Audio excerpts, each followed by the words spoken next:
Welcome to Mata ASN, inviting the most berakhlak people in Indonesia. Bersama saya, Dinda Putri Marani dari UPTD Balai Pengawasan Mutu dan Keamanan Pangan, Dinas Ketahanan Pangan dan Peternakan Provinsi Sumatera Selatan yang akan menemani perbincangan kita pada kesempatan kali ini. Di tengah maraknya produk impor yang menguasai pasar, mulai dari pangan segar asal tumbuhan, pangan segar asal hewan, obat-obatan hewan, hingga material bangunan, isu kemandirian bangsa kembali mengemuka. Pilihan kita sebagai konsumen ternyata berdampak besar bagi keberlangsungan UMKM, ketahanan pangan, dan kekuatan ekonomi Indonesia. Melalui podcast ini, kami mengajak Anda memvisualisasikan wujud cinta tanah air yang nyata, mencintai dan menggunakan produk dalam negeri. Bersama narasumber kita yang keren-keren banget, dapat memperkenalkan diri kepada narasumber, dipersilakan. Halo semuanya, perkenalkan nama saya Dr. Feren dari Dinas Ketahanan Pangan dan Peternakan Provinsi Sumatera Selatan dengan jabatan Medik Veteriner Ahli Pertama. Halo semuanya, perkenalkan nama saya Dion Santano Murti dari Dinas Ketahanan Pangan dan Peternakan Provinsi Sumatera Selatan dengan jabatan Medik Veteriner Ahli Pertama. Perkenalkan, saya Adrian Anggara dari Dinas Perumahan dan Permukiman Ogan Komering Ulu Timur. Ya, perkenalkan saya Adi Kristianto dari Dinas Ketahanan Pangan dan Peternakan Provinsi Sumatera Selatan, jabatan Pengawas Mutu Hasil Pertanian Ahli Pertama. Baik, bersama narasumber kita akan membahas tantangan dan peluang sektor-sektor strategis tersebut, sekaligus mempertanyakan sebuah hal penting. Sudahkah kita bangga berbangsa dan bernegara lewat pilihan kesederhanaan yang kita ambil setiap hari? Untuk itu saya penasaran sekali sama isu-isu yang mencuat saat ini, yaitu tentang obat hewan impor yang semakin mudah ditemukan di pasaran. Saya ingin bertanya nih kepada Dr. Feren, faktor apa sih yang bisa menyebabkan maraknya impor tersebut di Indonesia? Silakan. Baik, saya akan menjawab pertanyaan dari host kita. Terima kasih Ibu Dinda Putri Maharani atas pertanyaannya. Mungkin ada beberapa faktor ya, antara lain kebutuhan pasar yang tinggi, kemudian keterbatasan produksi dalam negeri untuk jenis tertentu, serta persepsi bahwa produk impor memiliki mutu yang lebih baik. Selain itu, faktor harga, ketersediaan obat, dan promosi juga mempengaruhi pilihan pengguna.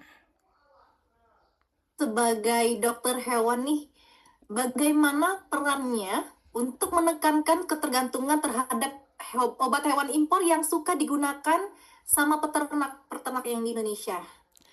Baik, untuk saya sebagai dokter hewan dan juga sudah masuk ke pemerintahan, kita berperan untuk mengedukasi, kemudian mengedukasi dan menggunakan obat tersebut secara rasional. Nah, kalau dalam ranah pemerintahan, kita berperan dalam pembinaan industri, pengawasan mutu, dan kebijakan yang berpihak pada produk dalam negeri tentunya. Baik, menyinggung soal peternakan nih, saya tuh bingung sekali ya, kenapa di Indonesia ini sampai saat ini tuh banyak yang impor telur. Mungkin dari sisi dokter hewan Dion bisa menjelaskan kenapa hal itu bisa terjadi. Ya baik, terima kasih atas kesempatannya Ibu Dinda Putri Maharani. Untuk salah satu penyebab utamanya kenapa Indonesia masih mengimpor telur adalah belum optimalnya sistem produksi telur dalam negeri. Banyak peternakan ayam petelur di Indonesia masih menggunakan kandang yang sifatnya terbuka atau open house, sehingga sangat rentan terhadap perubahan cuaca, stres lingkungan, dan masuknya agen penyakit. Selain itu, manajemen kesehatan hewan seperti biosecurity, vaksinasi terpadu, dan pengendalian penyakit belum diterapkan secara maksimal di seluruh peternakan yang ada di Indonesia. Kondisi ini sangat berdampak langsung pada rendahnya produk tingginya angka kematian ayam, sehingga pasokan telur nasional belum sepenuhnya terstabil. Lalu apa sih solusi konkret yang bisa dilakukan untuk mengurangi impor telur tersebut? Salah satu solusi nyata yang dapat kita lakukan adalah dengan memperkuat produksi telur ayam lokal dari daerah potensial. Seperti yang kita tahu, Banyuasin dari Sumatera Selatan yang memiliki kapasitas produksi telur konsumsi yang cukup tinggi. Namun, yang tidak kalah pentingnya, kita juga harus memilih telur yang berasal dari peternakan yang memiliki nomor kontrol veteriner atau NKV. NKV sendiri itu berfungsi untuk menjamin peternakan telah menerapkan manajemen kesehatan hewan, biosecurity, dan sanitasi sesuai dengan standar. Dengan memperbaiki sistem kandang menuju closed house dan memperkuat manajemen kesehatan, harapannya produksi telur nasional dapat meningkat secara berkelanjutan, yang darinya impor kita bisa jadi ekspor. Dengan distribusi di Indonesia ini, saya penasaran banget nih mengenai konstruksi di negeri ini tuh. Mengapa produk konstruksi di dalam negeri di Indonesia tuh sangat penting, apalagi ya untuk mendukung distribusi dari produk-produk Indonesia sendiri. Mungkin dari Bapak Adrian bisa menjelaskan soal pertanyaan saya itu. Ya, terima kasih Bu Dinda atas pertanyaannya. Mengapa menjadi penting? Ya tentu penting sekali, Bu. Kenapa sangat penting? Ya balik lagi, industri nasional ini membantu meningkatkan nilai TKDN. TKDN itu tingkat komponen dalam negeri ya. Itu memperkuat, meningkatkan tingginya TKDN juga pasti jadi keuntungan buat produksi lokal dalam negeri, buat para pengembang, para bisnis, buat negeri itu sendiri, buat masyarakat lokal. Rantai pasok lokal juga harus diperkuat, bisa diperkuat dari penggunaan material-material dalam negeri sendiri, produk-produknya, serta juga ya bisa mengurangi kegantungan kita terhadap impor. Jadi kita udah karena punya produk dalam negeri, impor jadi berkurang, ya UMKM jadi semakin besar, ya kita bisa mengembargo diri sendiri jadi ke depannya seperti itu. Terus inovasi apa yang bisa kita lakukan untuk meningkatkan UMKM itu biar bisa bersaing di industri konstruksi di Indonesia saat ini? Untuk inovasi sendiri sudah banyak sekali ya, dari beton ramah lingkungan, contohnya material ringan berkekuatan tinggi yang dari plastik bekas yang dibikin jadi paving block, itu kalau pernah dengar, bahan-bahan pracetak lah, rata-rata itu udah ada produksi skala lokalnya, tinggal pengembangannya itu seperti apa yang diharapkan mungkin bisa lebih luas ya ranah jualnya nanti ke depan. Terus juga pemanfaatan teknologi digital seperti BIM itu udah mulai dilaksanakan. Banyak sekali pelatihan-pelatihan yang dilaksanakan oleh pemerintah maupun swasta untuk building information modeling ini. Jadi dari teknologi pun kita sudah berupaya berinovasi sih sebenarnya kalau dari sisi negeri kita sendiri. Seperti itu. Baik. Dari Indonesia sendiri itu saya banyak banget sih melihat memang sekarang itu banyak UMKM itu udah melek ya teknologi, udah banyak menggunakan teknologi untuk mempromosikan produk-produk mereka. Dan saya tuh sering lihat juga ya di sosmed itu banyak pangan segar itu juga impor begitu ya. Banyak masyarakat yang masih menganggap buah-buah pangan segar impor berkualitas dibandingkan produk lokal. Padahal nih, Indonesia tuh udah bagus sekali dalam meningkatkan produk-produk lokalnya. Saya ingin bertanya nih kepada Bapak Adi ya. Menurut Bapak Adi, kenapa sih ada persepsi itu? Ada yang mengatakan bahwa produk impor lebih baik daripada produk di dalam negeri sendiri. Ya, terima kasih Bu Dinda.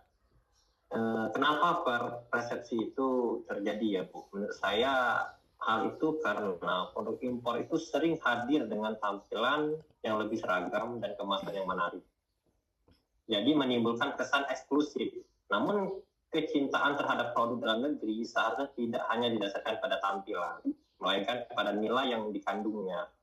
Pangan segar asal tumbuhan produksi bangsa sendiri itu justru lebih segar, lebih alami, dan dihasilkan dari kerja petani Indonesia. Dengan memilih produk lokal, kita menunjukkan rasa cinta dan penghargaan terhadap hasil karya anak bangsa. Seperti itu.